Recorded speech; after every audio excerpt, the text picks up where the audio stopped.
They didn't think I could hear them through the hospital door. I was 67 years old, lying in a bed with monitors beeping beside me, and my son and his wife were standing just outside in the hallway, voices low but not low enough. I caught the words clearly, every single one of them. If the doctor says 6 months, we need to move now. The house alone is worth over $1 million, and that's before the savings. Then my son's voice. My boy. The one I'd driven to every soccer practice, every school play, every dentist appointment. She signed the power of attorney 2 years ago. It's already done. We just have to wait. His wife laughed. It was a small sound, quiet and satisfied like a door clicking shut. I closed my eyes and lay very still. I did not cry. I was past that. Let me go back to where this started, because it didn't start in that hospital room. It started the morning my husband died. We had been married 41 years.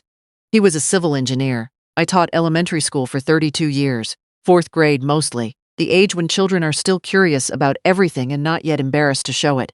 We built our life carefully, the way people of our generation did. We saved. We didn't take vacations we couldn't afford. We bought our house in a quiet neighborhood outside of Columbus and paid it off in 23 years, not 30. When my husband passed, a heart attack, sudden, no warning, a Tuesday morning in March, I was left with the house, a savings account that had grown quietly over decades, and 2 children. My son, who I will call my son because that is all he is to me now, was 43 at the time of my husband's death. He worked in insurance. He had married a woman I'll call my daughter-in-law, who had never warmed to me and never tried to hide it. She was polite in the way that costs nothing and means nothing. Birthday cards signed with both their names in her handwriting. Thanksgiving visits that ended precisely at 7 so they could beat traffic. My daughter was different. She lived in Portland, called every Sunday, visited when she could. She was a nurse. She had her mother's stubbornness and her father's patience, which is a rare and good combination. After my husband died, my daughter wanted me to move closer to her. I said no, I wasn't ready.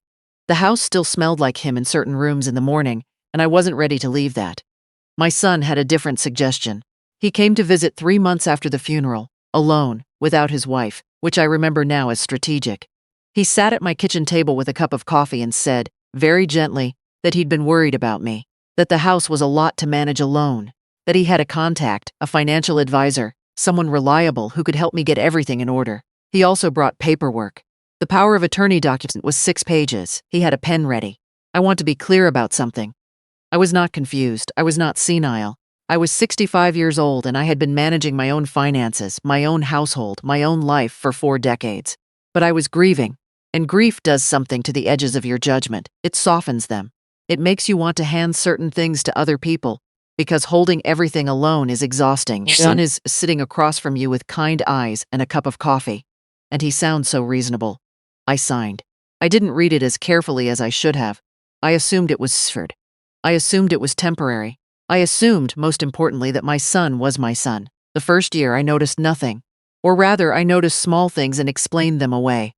My financial statements started coming less frequently. When I called the bank, I was told my son had set up online access and paperless billing. I didn't remember agreeing to that, but I assumed I had forgotten. I wrote it in my notebook. I keep a notebook, always have. It's a teacher's habit. But I didn't follow up. There were 2 withdrawals in the fall that I didn't recognize. Amounts that were large enough to notice but small enough that I told myself there was probably an explanation. A tax payment. An insurance premium. I called my son and he said it was a property tax adjustment, and he'd explain it in detail next time he visited. He didn't visit for 4 months. The diagnosis came in February of the following year. Not a death sentence, not quite, but close enough that the doctor used the word aggressive, and I sat in that office alone and heard the rest of his sentence as if it were coming from very far away. I had driven myself to the appointment. I drove myself home. I sat in my kitchen for a long time before I called anyone. I called my daughter first. She was on a plane the next morning. I called my son second. He said all the right things. He said he'd be there as soon as he could get away from work. He and his wife arrived 4 days later and stayed for a weekend. His wife brought flowers and a casserole dish and set it on my counter and then spent most of the visit on her phone. That was when things accelerated. Over the next 3 months, my son began calling more frequently. He wanted to discuss my wishes. He used that word, wishes, in a way that made it sound gentle. But what he was really discussing was the house, the savings account, what would happen to each asset. He suggested I update my will.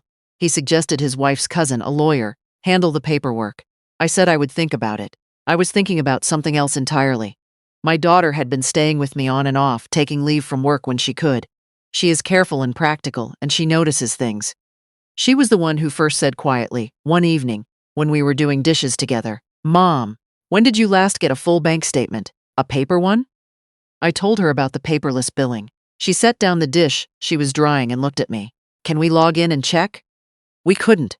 The password had been changed. So my son had set up the account access and I did not have the new credentials. When I called the bank the following morning and explained that I was the account holder and had been locked out, they were helpful but cautious. They said they would need to verify my identity in person, with documentation, before they could restore my access. I wrote the appointment in my notebook in capital letters. Then I wrote everything else I could remember. The withdrawals, the dates, the names, the things my son had said about the power of attorney. I filled 4 pages. My daughter wanted to go to the police immediately. I asked her to wait, not out of loyalty to my son. That was gone, but out of strategy. I had 4 pages of notes and no documentation. What I needed was the paper trail. And for that, I needed to walk into that bank myself. I drove alone.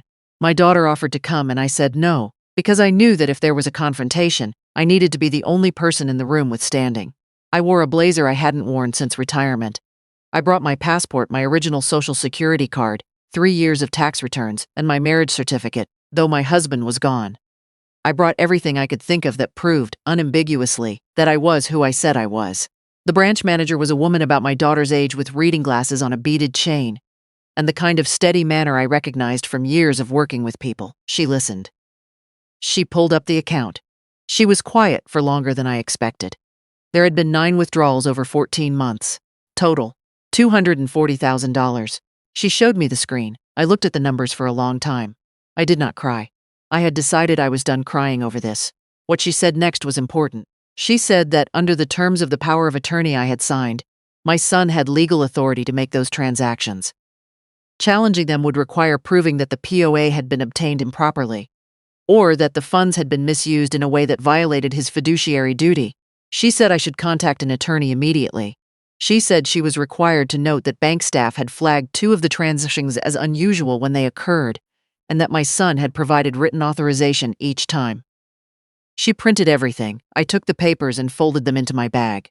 I sat in my car for a few minutes before I drove home. The afternoon light was flat and white through the windshield. I thought about 41 years of saving. I thought about my husband, who would have been sick with grief over this. I thought about my son at 12 years old, bringing me a card he'd made himself on my birthday, construction paper and crayon. I let myself think about that for exactly as long as it took to start the car. Then I drove home and called my own attorney. His name is not important. What is important is that he had done our estate planning years ago, and he still had copies of documents my son didn't know existed. My original will, predating the power of attorney. A letter of instruction my husband and I had written together, notarized, outlining our intentions for the estate in plain language. He also, after I told him everything, told me something that changed the direction of everything. The power of attorney I had signed was a limited durable POA. It granted my son authority over specific financial matters during periods of my incapacity. It did not grant him authority to make discretionary withdrawals from my personal savings account for undisclosed purposes. What he had done was not legal management of my affairs. It was misappropriation.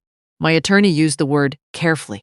Then he used another one, fraud. He told me to stop contacting my son about financial matters entirely. He told me to document everything going forward. He told me we were going to file a formal complaint and that the process would take time, but that the bank records would be central to the case.